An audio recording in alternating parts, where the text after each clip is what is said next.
Idea होगा कि infertility के इलाज में लेप्रोस्कोपी के साथ खास तौर पे हिस्टेरोस्कोपी क्यों इम्पॉर्टेंट होती है।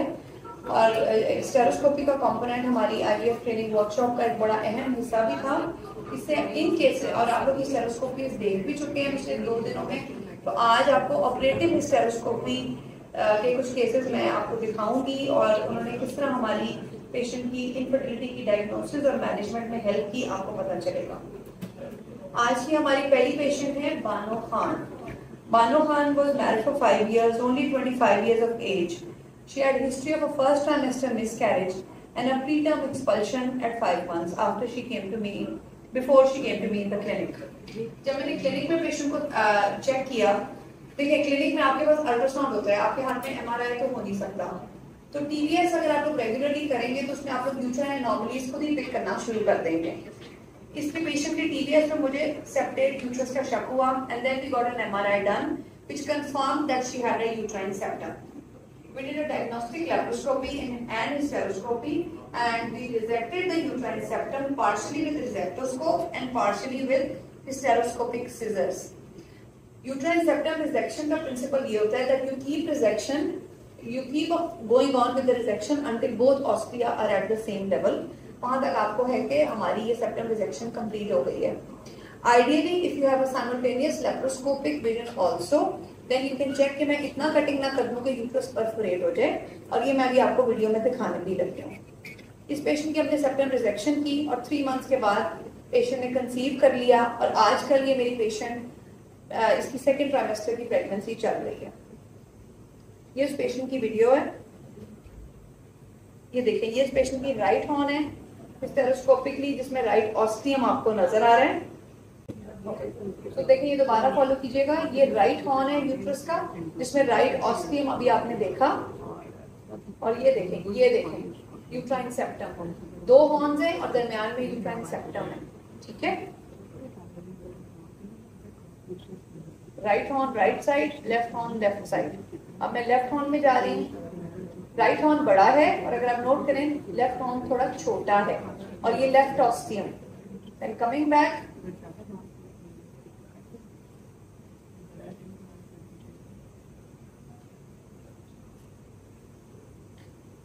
पिछले दिनों में हमने काफी सारी नॉर्मल हिस्टेरोस्कोपीज की हैं, तो अब तक आपको आइडिया हो गया होगा कि नॉर्मल यूट्राइन कैविटी का पैनोरामिक व्यू हमने आपको दिखाया है, दोनों ऑस्टिया दिखाए हैं. अब हमारी नेक्स्ट केस है इरम अली. ये केस आपको हिस्टेरोस्कोपी की इंपॉर्टेंस का समझाएगा. डायग्नोस्टिक लेप्रोस्कोपी खाली काफी नहीं है इनफर्टिलिटी में. She was married for 5 years, 28 years of age and nulliparous and had ovulation inductions multiple times before she came to me. First she had a diagnostic laparoscopy done only without hysteroscopy. उसमें हमें सिर्फ आधी कहानी पता चली. Diagnostic laparoscopy में उसकी findings थी right sided hydrosulphates and absent right ovary. Patient से बहुत पूछा, कोई हिस्ट्री नहीं देती कि मैंने कभी कोई सर्जरी कराई कि मेरी राइट ओवरी क्यों नहीं है. Anyways, left tube normal looking but no fill and spill was seen on the left tube. अब इंटरेस्टिंगली इस पेशेंट के पास एक ही पेटेंट ट्यूब है. ये बहुत नॉन अफोर्डिंग पेशेंट है, ये कभी आईवीएफ नहीं करा सकती.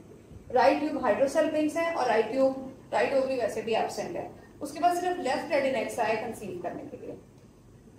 She underwent a dye test on this laparoscopy in which the left tube was blocked. It was healthy looking, but there was no fill or spill in that tube.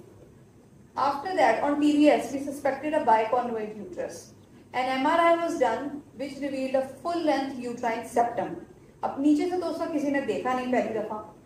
जब हमने MRI की ये findings I, she was taken to OT again. Laparoscopy similar findings, right side hydrosalpinx, right ovary absent, left tube ovary normal looking. Hysteroscopy full length septum, यानी कि septum जो था वो uterine funds से लेकर एक्सटर्नल ऑस के लेवल तक था. तो जो कैनुला था डाई वाला वो सिर्फ राइट हॉर्न में ही जाता था और राइट हाइड्रोसल्फिक्स डाई से फिल हो जाता था और लेफ्ट ट्यूब में जाता ही नहीं था क्योंकि लेफ्ट हॉर्न में हम जाते ही नहीं थे. So then she underwent a septum rejection. Left side uterine horn was found during that and then resection was done till both ostia were seen at the same level. Then the dye test was repeated and this time there was fill and spill seen in the left tube. And after that lateral ovulation induction से patient ने 3 months बाद conceive कर लिया. The last patient for today is Sabah Nasir. She was married for 5 years, 30 years of age, unable to conceive. She had a uterus diadelphus which was already confirmed. ये जैसा आप लोगों के साथ मेरी बातचीत है, इस तरह मेरी मुलाकात हुई थी डॉक्टर सवेरा से, जो कि जेहलम में प्रैक्टिस करती हैं. ये उनकी पेशेंट थी. उन्होंने भी, उनको पता था यूट्रस डायडेल्फस भी है, MRI भी उन्होंने करा लिया हुआ था.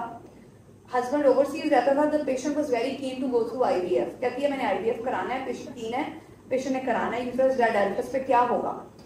सबसे पहले IVF से पहले हमने इसकी स्टेरोस्कोपी की, जिसमें हमने आइडेंटिफाई किया कि इसकी यूट्रस डायडेल्फस है और इसकी 2 सेपरेट, वो पूरी की पूरी यूट्रसेस ही सेपरेट थी, तो इस केस में हम सेप्टम रिजेक्शन नहीं कर सकते. So there were 2 cavities on TVS. Both cavities are adequate in size for a normal pregnancy. एक इंसर्शन होती है at 3 o'clock और एक इंसर्शन होती है at 9 o'clock. So she had 2 parallel uteruses. She underwent IVF after that. 9 M2 eggs were retrieved. 7 embryos were made with 3 embryo transfer attempts. हमने plan किया कि मैंने सोचा हुआ था, क्योंकि स्टेरोस्कोपी मैंने की थी, तो मैंने उससे भी सोच लिया था कि मैं फॉर सम रीजन मुझे राइट यूट्रस थोड़ी सी बड़ी लगी लेफ्ट यूट्रस से, तो हमने सोचा हम लोग राइट यूट्रस को ही टारगेट करेंगे. हमने राइट वाली कैविटी के अंदर एम्ब्रियो ट्रांसफर किया.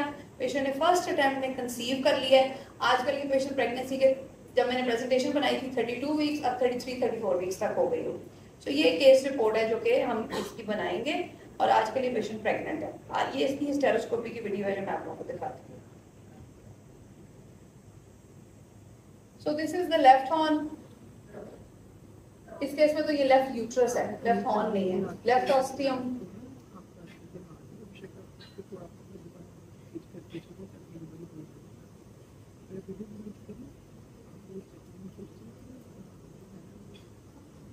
The bluish discoloration is dye. We always do stereoscopy first, otherwise ये bluish discoloration जो है ना व्यू खराब हो जाता है.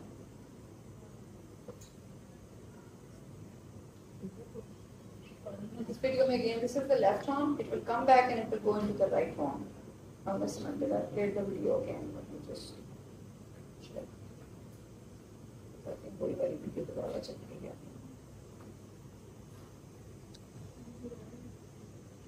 हाँ जी, ये वीडियो है लेफ्ट आर्म. दोबारा लेफ्ट आर्म में गए, वापस आए, वापस आए, वापस आए, वापस आए. अब ये राइट आर्म में गए, राइट आर्म में गए.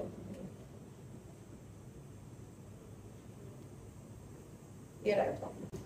सो आज के इस लेक्चर का पर्पस ये था कि किसी इनफर्टिलिटी के वर्कअप में लेप्रोस्कोपी के साथ hysteroscopy is very very important. If you do a simultaneous laparoscopy and hysteroscopy, only then you will be able to identify a uterine anomaly and treat the patient accordingly. Thank you.